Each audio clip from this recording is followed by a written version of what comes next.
国际消息，咱来关心美军有一架直升机，27个时阵伫咧澳洲的北领地演习的时阵摔落来，造成3个美军不幸死亡，20个人受伤。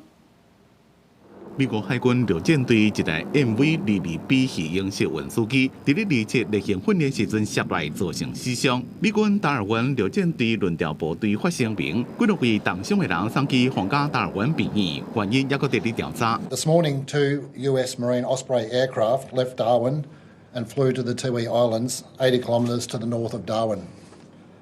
After 9 a.m, our Joint Communications Centre received reports of an aircraft crashing on Melville Island, around 2 kilometres inland near Pica Taramal. Those injured are 23 US Marine Corps soldiers.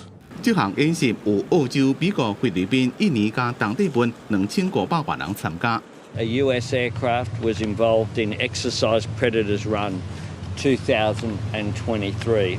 The initial reports suggest that the incident involves just US Defence Force personnel. 澳洲救护电视台有报一段对话录音，有一位美国军方的官员向澳洲塔台通报，涉机的地点附近发生重大火警。为了要迎击愈来愈强的中国，美国、澳洲这几年加强军事合作。目前有差不多150位美国的海军陆战队队员驻守伫咧达尔文，每年有2500人来这轮调，是亚太地区部队整训的一部分。这边12天的演习本来要到9月初7才结束，陆海空三军拢有参加，不过意外发生了后，规个拢暂停。公司新闻黄文玲编辑。